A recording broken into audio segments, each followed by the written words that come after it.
All right, welcome on into the Big Play Golf Show. I'm your host, Big Play Dave, alongside Mr. Jimmy Hanlin and Joe Meglen. Gentlemen, how are we doing fresh off the Masters, live at the Heritage currently? Oh, good, right? Oh, good. Yeah, I mean, getting in here this morning was a disaster. But, Yeah, that was a little rough. there was something going on 90. It diverted me around. So, like, besides that and the fog, some warm weather, but Joe's going to play golf on Monday. It's going to be 38 degrees, so that'll be fun. Did you just talk in the third person? He did. He was like Kramer on Seinfeld. Yeah, that's right. If I had Seinfeld there. I'm trying something new, see how it works. Ooh, rough. Hey, Masters question for you. Yep. Masters Tech or Peter Millar for the gear? Peter Millar. What about it? Which do you prefer? In the Masters Pro Shops. Which the apparel, gear? the merch stores. You get a choice. Between what? Masters Tech, which must be their own line. Oh, or Peter Millar. Millar all day. Yeah, all day long. Dude, I'm a Masters Tech guy. Are you? I think didn't know. I haven't been to the Masters, so I didn't know what you meant by Masters. So Masters has their own line called Masters Tech. Oh yeah, it's awesome. I'm Oh, sure really? it's great.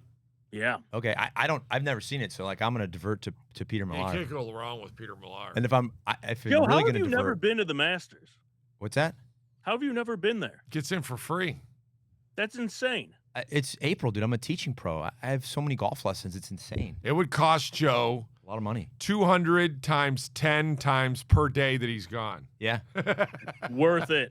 I mean, 8 or 9. 10's a lot. Sometimes I do 10. I had 10 yesterday. 10? Yeah. Well, I had Wow. Yeah. a group. So the one lesson was 2 guys. Yeah. So I mean, they're not both paying 200 for that. Yeah. All right, well, we're getting into our headlines, and then we are going to get into our power rank, get some FanDuel bets for the Heritage down in Hilton Head, and then our swing of the week. But let's get into the headlines. We are fresh off the Masters. Rory back-to-back at Augusta. Where are you putting him all time after that? He's tied for 12 majors. He's tied for 12th 12th most. with majors? He's 12th, so he's got 6. Yeah. I did a top 10 golf on a social media post a while ago, and I can't remember like where the list would be, but I think Rory's now creeping into the top 10 of greatest golfers of all time. Oh for yeah, sure. I think so. I think I even said last week or so. I mean, he might be sniffing. I mean, it's 6 majors, 2 Masters. I mean, he's sniffing top 5. Right No, now. he's not top 5. You don't think? No, because like you got guys top 5, 8, 9 majors. Yeah. The problem with some of those guys in the top 5 is, one of the guys with a lot of majors is Gene Sarazen. So no offense to Gene, right? And I know some people on here might disagree with this, but I don't think that Gene Sarazen, just because of who he played against anymore, is probably like in the top 5, right? Right. So you got Jack and Tiger 1 and 2 basically, right? Yeah. And then Hogan is 3 right there, right? And I think Hogan's got like 12 majors, and then Gary Player I think is somewhere in that like Gary Player, Arnold Palmer are somewhere in that 4 or 5 spot with like 8 or 9, right? So Rory gets a few more majors, now you're talking about maybe top 5, right? But I think on it, Mickelson has 7, right? I mean, he's creeping up on Nick Mickelson for sure. Yeah. Right now. But I mean, so I think sure. Mickelson's probably higher on the list than him right now. Yeah. With wins, he's got more wins and more majors. So not top 10 for sure, not top 5. Yeah. Yeah, he's creeping. And he's young and he's healthy. And he's going to play for a very, very long time. Yeah. He's in shape. Yeah. Phil has 6? So 6, yeah. Okay. So they're so tied. they're there. Yeah, yeah. And then I think Brooks is 5. Yeah. The thing about Brooks is he's going to have to win multiple more majors because he does nothing in the other events. You know what I mean? Like he's a major guy. Yeah. Yeah. So that's pretty good. I mean, and then you got I forgot about this. I mean, I think this. So you got Hagen at 11. Yeah. Right. So I mean, you kind of have to put him up there, even though it's an older guy. Hogan has 9. Player has 9, and then Tom Watson has 8. So I mean, that's pretty much rounding out your yeah, top you're 5 right. there. He's not Tom Watson. He's not, but he's creeping up on Phil. Yeah. He's probably past Brooks. That kind of thing. Yeah. So Hey, speaking of older guys, Jimmy, you would say he's 68 years old. Justin Rose. yeah. We were all rooting for him. Well, He did not get his green jacket. He is now 4 top 3 finishes at Augusta. You know, you took the week off last week at Augusta. You know, I mean, you take our big week, but I brought up Justin Rose. He was my pick. He made fun of me over here, asked me if I was going to pick Adam Scott also. Yeah, right. Because I always pick the old guys. Yeah, man, Justin Rose is just, you know, the funny thing is he might be playing the best golf of his life right now. Like now. He's top 10 in the world. I think he's 8th or 9th right now. I mean, just plays phenomenal in the Ryder Cup. Is just a stud. And he just seems to be getting better as he gets older. It's kind of crazy. And distance just isn't a factor for him right now.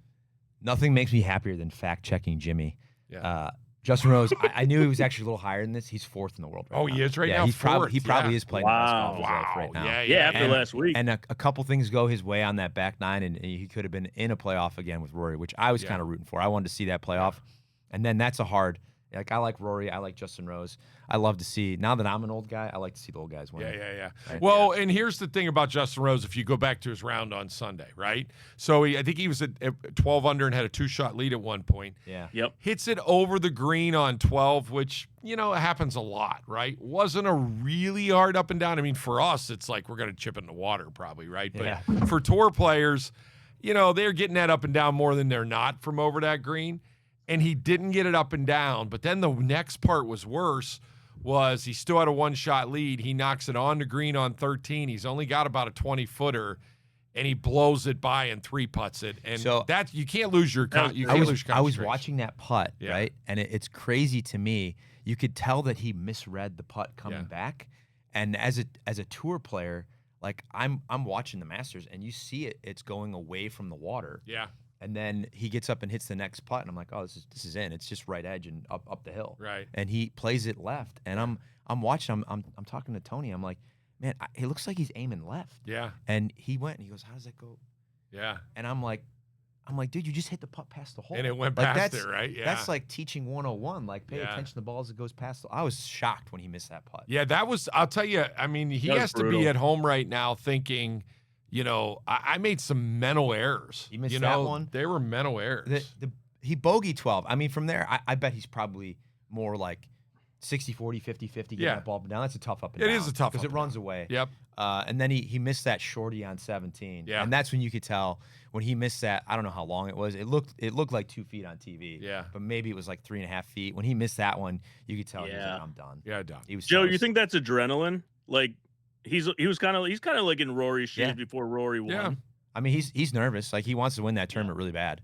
I think knocking that putt by on 13 was definitely adrenaline and just losing his focus, getting excited. You know, he makes that eagle on 13. He probably wins, right? Takes him back to 13 under. Yeah. Doesn't lose his confidence. He's right there if he doesn't win. I can't believe he misread that putt. I was completely amazed that he misread that. Yeah, that was. Do you think he gets a green jacket? No. Me either. Oof. No, he's just getting. I mean, listen, he already would he have been the oldest winner or second oldest, I think. Third oldest. Yeah, I mean, he's up there. Yeah. Not that he can't, but he's quickly running out of time. I was gonna say the problem is like people were ragging Rory for a while when he wasn't winning any majors for that like 8-year stretch. But you only get 4 chances a year, and the tour players aren't getting worse. And by the way, I don't know if we're going to this next, but like LIV guys are all coming back. Yeah. So like it's not gonna get any easier to win a major. Yep. Yeah, well, let's talk LIV. They're in trouble. Yeah, it's Saudis beyond trouble. Pulling out. LIV, I think so. There's all kinds of reporting out there. I was listening to some stuff this morning on the way in, so I could kind of talk about it. Their funding is done at the end of the year. End of the year. Yeah. So they need to find funding, and I don't know how you fund a $5 billion tour that has made. I mean, there's like $2 or $3 billion in the hole. Yeah. Right. Like. Yeah. I don't know how long those guys thought that was going to go on for. Right. Like. Yeah. You can't like just keep throwing money at stuff. It's crazy though that what sped the process up was an international conflict, right? The war in Iran is one of the reasons why they're speeding this up, right? Or at least using it as an excuse to kind of cut the funding faster. Yeah. And I think you're going to start seeing these guys jumping, right? They're going to start. Oh yeah. Like now that it's done. I mean, they played yesterday, but I think you're going to start seeing because like I don't know how long their suspensions are, but if you wait till the end of the year. Now you have to wait a whole nother year to get back on the tour. Yeah. right? Yeah, I mean, it's good it happened. It made the PGA Tour way better, I think. Well, and it's Got gonna, them more it'll, you know, money. you're gonna see a bunch of these guys play on a DP World Tour for a while, you know, like Patrick Reed did, because they're allowing them to come back with, you know, without the time penalty. So you're gonna see all those guys go play in Europe next year, and then they'll be done. They'll pay their fines, and they'll play on the PGA Tour the following year. Yeah, and I think what the tour's got to be careful of right now too is like I don't think the Saudis are done with trying to get into golf. Yeah. So they and initially the DP World Tour turned down the PIF money for the strategic alliance with the PGA Tour, and essentially all that alliance has done is made the DP World Tour a feeder tour for the PGA Tour, and that's not where they want to be, and that's not where those guys want to be. So they're gonna have to try to do something. We might see a PGA Tour event going to Europe here very, very shortly. Yeah, it wouldn't surprise me at all. Right. And I think the idea of a world tour is a really good idea that Norman's had since the mid-'90s. Yeah. I just think it needs to be aligned with the major tours of the world. Yeah, it's going to be interesting to see what, you know, they tried the World Golf Championships. They tried all that stuff, but it is going to be interesting to see how it all comes about. And you know what, honestly, every PGA Tour member right now, when Phil comes back, whether it's on the PGA Tour Seniors or whatever it is, Champions or whatever, they ought to go up and hug him.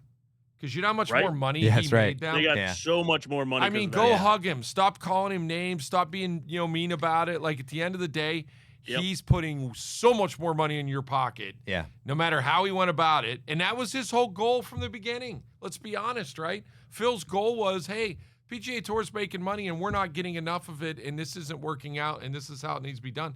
And even though it didn't happen the way that everybody thought it would and it didn't go smooth, at the end of the day, 5 years later, all the PGA Tour players are making substantially more money than they did before.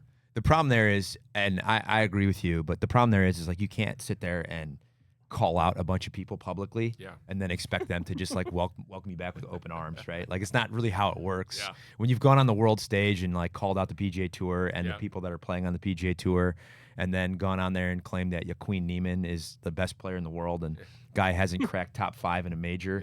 Like, I think it'll all like 24-hour news cycle. It'll all wash under the bridge at some point. But I mean, we'll see. It's probably you know what? It's probably good for Phil's legacy, honestly. Truthfully, like, now he'll be able to come back. He'll finish on PGA Tour Champions. Everybody will kind of forget about it by the time he's 60, 5 years from now. And it's probably good for Phil, you know, because he became the villain for about 5 years. But people still seem to love him. You know what I mean? So maybe. Have you read that book by Shipnuck? No. Phil, it's pretty good. Is it? And it's like Phil's like the nicest guy in the world, like 1 minute, and then the next minute he's like the villain. He has this like roller coaster ride of like the things that he's done. Like, it is crazy. I can't remember what PGA Tour player it was, but like, you know, Phil and his wife obviously battled cancer, right? Yeah. Amy Mickelson, and so he found out a PGA Tour player, his wife had cancer. I can't remember what player it was, and he's like, hey, let me know what you need. Yeah. Right? Like, he went to the guy and helped him out. But then at the same time, now he's like throwing PGA Tour under the bus, right? Yep.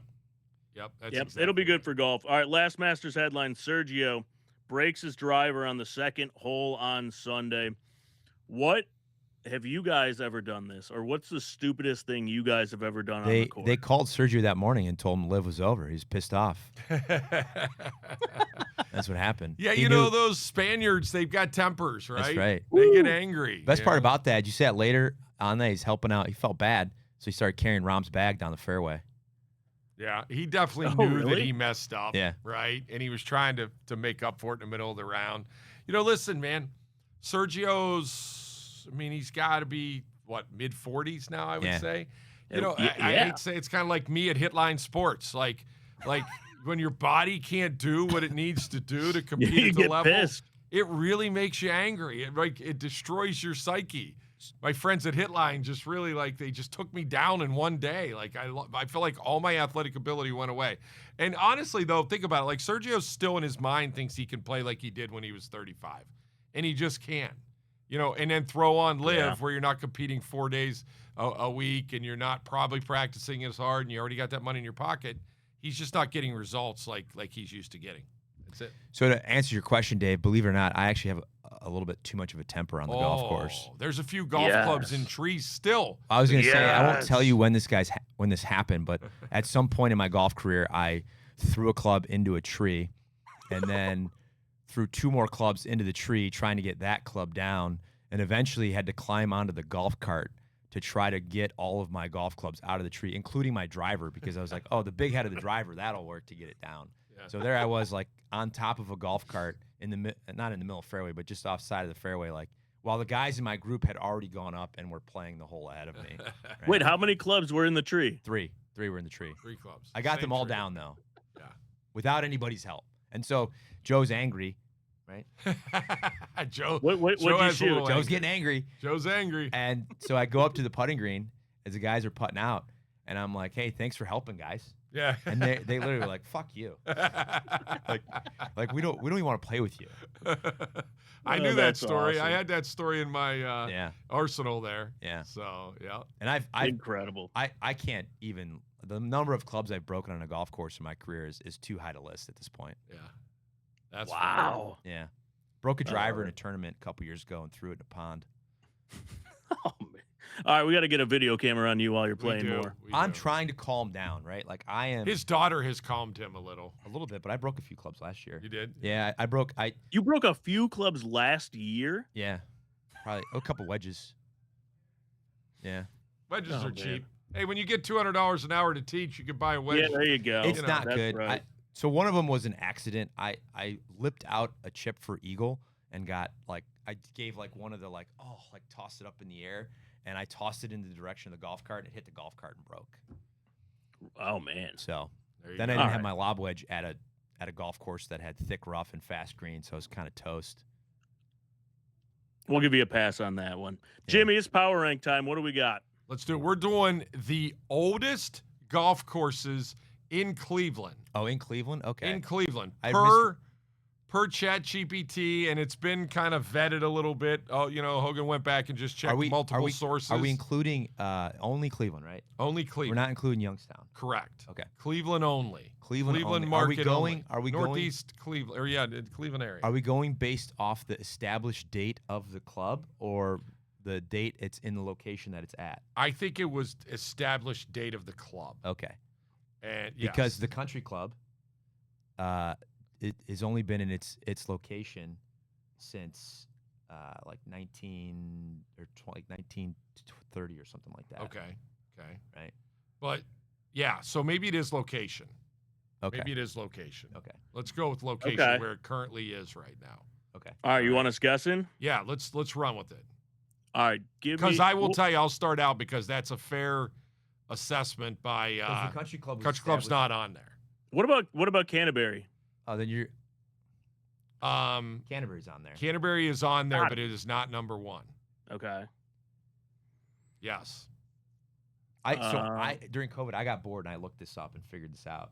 Okay. So I might All right, question let me this guess list then. a little bit. Okay, yeah, we could question this list a little bit because it is everywhere. It's a little bit of everywhere. Because Lakewood was 1921.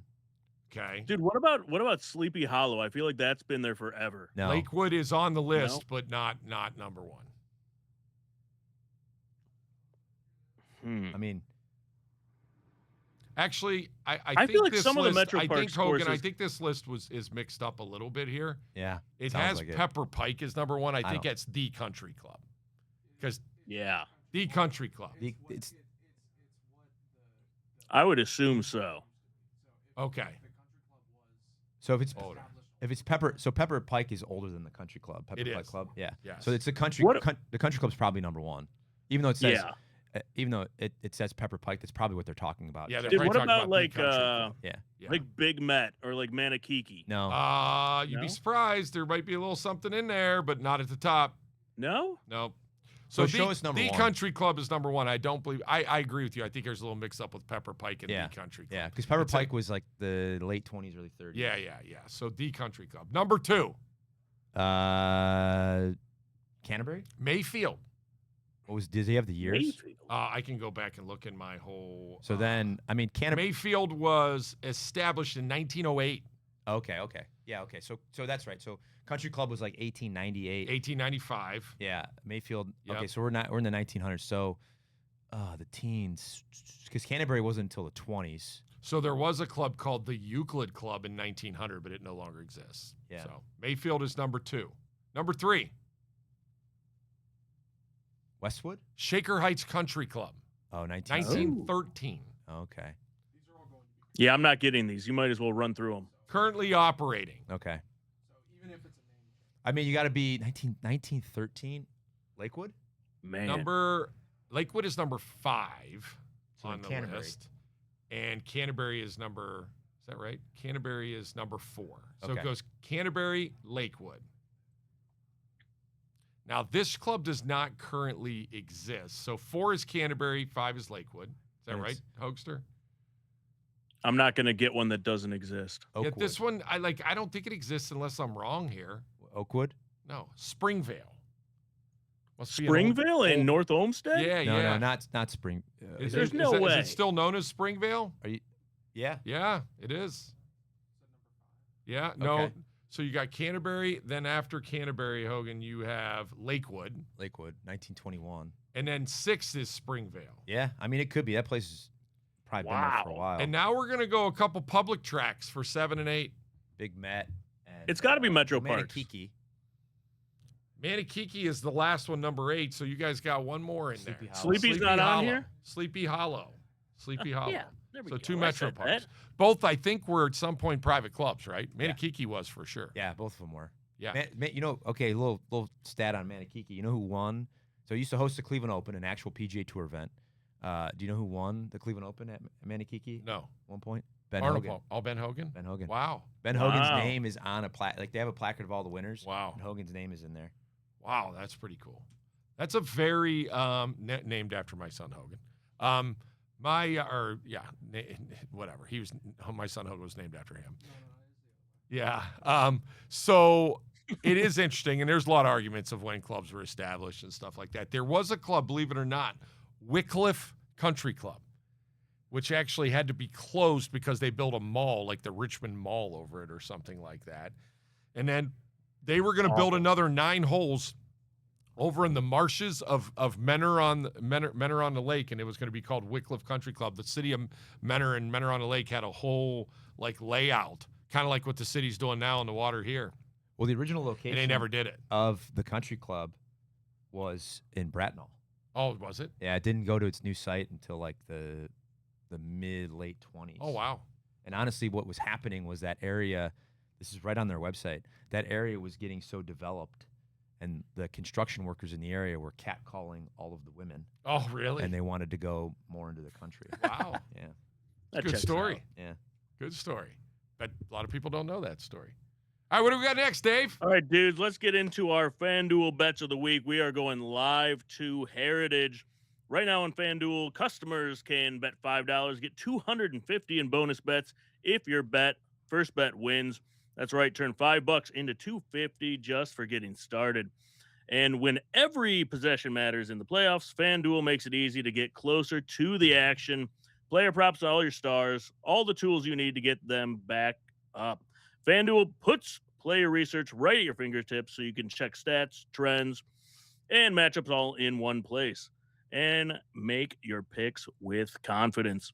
It's everything you need all in one app. Do not miss your shot. Head to FanDuel.com/BigPlay to get started. FanDuel, play your game. Must be 21 plus and present in select states. Minimum 2-leg parlay. Bonus issued as a non-withdrawable boost builder tokens. Restrictions apply, including any token expiration and max wager amounts. See terms at sportsbook.fanduel.com. Gambling problem? Call 1-800-GAMBLER or 1-800-MY-RESET. Paid endorsement. All right, RBC Heritage live bets. Let's pull up the FanDuel app. Well, can we go backwards a little bit? Did anybody hit anything in the Masters? Dude, I had a 4-way top 10. Missed Reed got me on the back end. Oh, he was like right there too. I had Rory, Cam Young. Ooh. I'm trying to think of who the other one was. I live bet Scotty when he started getting some momentum. It was plus 1,200. Oh. I could have cashed out. I did not. I had Terrell Hatton top 5. That was a pretty good one for me from the beginning of the week. And Oh, then, really? Yeah. Backdoor top 5. Yeah, and then I had Patrick Reed top 20, Justin Rose top 10. That was a nice little. All right. So I had a break even week at the Hey, that's a Masters, win. which wasn't bad because I had a lot of losers. So, So if anybody actually listens to this show this week, we're gonna get fact checked like crazy on that list. By the way, on the all right, well, yeah. All right, I'm pulling up the FanDuel app. Kirtland's up I'm there. going to the PGA dude, it's Tour. all over. If you go in, if you pull it up on Google, it's different. If you pull it up on you got to vet your AI a little bit. ChatGPT. You got to be a little meaner to ChatGPT. Yeah, It'll work better for you. You got to tell ChatGPT Agreed. who's boss a few times. Yeah. Push back. All right, Kirtland's Push back, probably Jimmy. in the list. Sorry, by the way. Kirtland. Sorry about that. Springvale's you pretty go. old, but I don't think it's in the top 8. No. All right, who do you guys like at Heritage? Right, so first of all, let me ask you this: how is Colin Morikawa playing when he couldn't even get his ball out of the hole at the Masters? Yeah, that was His pretty back impressive. so bad. You could see how much he was hurting. Well, he's playing again in Houston. How do you go play the next week when you can't even get around at the Masters or Harbortown? Sorry, yeah. I mean, He's plus 2,200 to win right now. Yeah, he's 4 under. I wouldn't take him. I actually like Sunjay M at 6 under. I'm a big Sunjay guy, so it's 6 under. I've got my good buddies from Dog Camera that love Ludwig. They were texting me about Ludwig on Tuesday and Wednesday. Dude, he's awesome. Yeah. I'm gonna pull the Jimmy and go like circa 2008, and I'm gonna look at my guy Ricky wearing orange on Sunday. Shocked to see him on the leaderboard. Right? Shocked to see him. Right? Like I'm going back to my feelings from like when I was like back when Ricky had all the hair and didn't the get into orange. Masters. Think he was angry about that. Now he's gonna play good. Yeah. That'd be good. Yeah. I would be so happy if we met next week and we were talking about Ricky 1. That'd be awesome. Does he still wear? That would he be doesn't wear great. orange on Sundays anymore. Does I he? don't know. That's a good question. We He's haven't seen him on currently Sunday in a plus while. 2,500. Yeah. I'm gonna go put some money. My wife likes Ricky for obvious reasons. Yeah. So Do you know what I think is due? Ricky. Who Maybe might you win should grow this? your hair long. What if Victor you grow your hair Hovland. long? I do. She hates it on me. She does. Yeah, She she just tells likes me it I on look Ricky. terrible. Yeah, she likes it on Ricky. When it All starts coming out of the hat, she's like, "You need a haircut." right. Yeah. All right. Sorry. We're sorry, Dave. We get off topic a little bit here. Yeah. That you do. Yeah. All right, let's do a top. Each one of us pick a top 10 finish. All right. Sunjay M. Sunjay M He's is got Ricky. plus 180, so that's good. He's got Ricky. Well, Ricky's not good for a top 10, but I mean he's plus 115. Oh yeah, I like that. Yeah. All right, Ricky, and then let me throw Victor in as All right. minus 195. So we're at hold on. What's Let's that get see. you at? So we got Sunjay M, Yep. Ricky, and Victor. Yep. Dude, plus 810. Oh, fire it. Hold on. Bet the on. mortgage. Fire it. Hold on. I like that. We got to make payroll at Big Play next week. Let's Yeah, go. that's right. Hold on. Let me see if I have another bonus bet. What was that? Was that like FedEx or UPS? The guy went to the roulette table to keep his company going. He did. Something like that. Yeah. Oh, I love it. Didn't know that. All right, we got Yeah, let's do a swing of the week. Dave's taking too long to get this bet put in. Swing of the week. 10 pays 83. We're in. All right, Joe's going to go swing of the week. He's going to go. Are we Hitline brought to you by Hitline Sports? Is that right? Hitline Sports. Yes, sir. Over there. Dude, I'm telling you, man, go check out Hitline Sports by man Bill Gray. Right now, it's kind of a weird time, right? The weather is weird. It's like cold, warm. Baseball season's coming. Those batting cages are awesome. I was watching Joe Meglen rip singles into center field. Looked like he was playing in, progressive field there. Amazing. Your guys' skill at pickleball was worse than I expected. But if you've never played pickleball before, go check it out. Dave disagrees with me there. And the golf simulators are cool, man. They're like, dads, if you're there, go get your kid a hitting lesson. Go to the simulators, play quick 9 holes. I'm telling you, check the place out. Middleburg Heights, Hitline Sports, right behind Fathead Brewery right there. There's no way you'll send us a message and say it wasn't completely cool. Go check it out. Yep. Is that your other kid? That's my other kid. That's Palmer. You've given him a lesson or two in the younger days. Like No helped him way. a little. Yeah, There's you no did. chance. Yeah, you did. Yeah. I don't remember. Yeah, you just don't remember because he's grown 4 inches since then. I never taught your kid. Maybe 6. Yeah. I wasn't even in. I was on the other side of town. You never came over and saw You me. gave him a little. No. I'm talking like when you were at Stonewater. Like this is probably 2-3 years ago. You helped him a little bit. Oh, really? Yeah, you helped him on the range a little bit. Yep. But so Palmer's probably an 8 handicap. He's got good rhythm to his swing. That's It's back really when, long. I gave him a lesson back when I taught a lot of hooks. Yeah. Well, no, you just helped him. It was just I wouldn't say a lesson. He was probably over the top. I wouldn't say a lesson. when You I were saw just him. helping him. Yeah. But go ahead. Fire away. He's hitting some slingers now, huh? Yeah, he hit some hooks. Yeah, Yeah, he's he's got that club got- face shut down a little bit. Yeah. Or he'll block it, way I mean, off the world. Dad's probably shooting camera angle, right? Like, I don't even remember. This is actually from last summer. I mean, it's pretty good, right? Yeah. Like, if I'm gonna work with a player, I kind of categorize him into like you know, you've got like the slice category and then the hook category, the overdraw category, and then you got like your player category. So he's kind of in that hook category, which usually means, you know, just based off looking at this, you know, Palmer's probably shooting some decent scores. Yeah, right. He can break 80 for sure. Yeah, break 80. I mean, he's part of it is he's just got no mass, right? Like up here. Yeah. So like he's just so mobile. His arm's just getting way too far behind him here. Yep. In the backswing, he needs a little bit of hinge going back, but I mean, it's more fun to hit a draw than a slice. I'll tell you that much, right? It's more fun to break 80 than shoot 90. So like that's a pretty good move overall, right? Yeah. Grip looks a little strong from here. I can't really tell. Yeah, I think he gets a little strong sometimes. Super wide, super in. Left arm trapped against the chest, and then just sling the shit out of that thing coming through, right?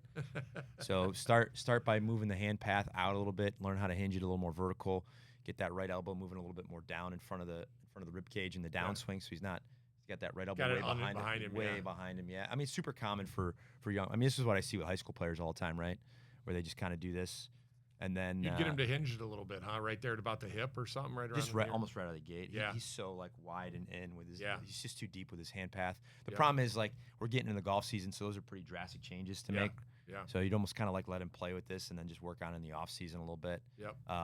And like eventually, if he can get the club back in front of him, he can start exiting more left and just hitting a straighter shot. Yeah. He's hitting a lot of toe shots too because of how much he's like pulling his head back, coming through to try to make room for the club. Yeah. But really, probably most important thing for a player like this, and this is a lot of high school players, like you said, is really trying to get his arms down in front of his body, right? Yeah. So the problem with that is like people try to do that. Yeah. But like if you think about it, like how the left arm loads in the backswing, right? Like tour players don't do this very much. Yeah. And amateurs and young players do that a lot. And you're not going to move your arms faster than a tour player. Yeah. Right. So like it would start in the backswing of just keeping the arms kind of away a little bit more going back. Yeah. Right. Because he's not going to get his arms down that much faster. Yeah. In order to do that, you would have to take out the good characteristics of his golf swing, which I wouldn't want to do. Right. Right. You'd have to take out like all of that rotation that he has from the top. Yeah. So you just have to shorten his arm swing relative to his turn. Yeah. Right. There's just too much arm swing in the backswing. Yep. Right elbow is like way behind his rib cage at the top. Yep. Cool. There you go. You know, good training aid to teach that. Actually, not to promote anybody else. I like the G box, right? Because he'd have to learn how to stay a little wider going back. He wouldn't hit that box in the backswing. Yeah. And then he'd have to learn how to get in front of it on the way down. Yep. Cool. G box, Palmer. There you go. Lesson. There we go. All right, if you want your swing, you want a free lesson from the pros, send it in. Send it, dude. Free golf lesson, and this guy's rate goes up every week. So I mean, how would you not want to get a lesson like that, huh? Perfect. That's right. Well, I'm starting to make a bunch of money here, so I can start raising. Big play golf. Teach less, charge There you more. go. DM Joe Meglen, get your swing on the show. Yep, love it. All right, that's all the time we have. Thanks for tuning in to the Big Play Golf Show. Thanks to FanDuel. Thanks to Hitline Sports. Yeah. Go check them out in Middleburg Heights, and we will see you guys next week. Good luck with those Heritage bets.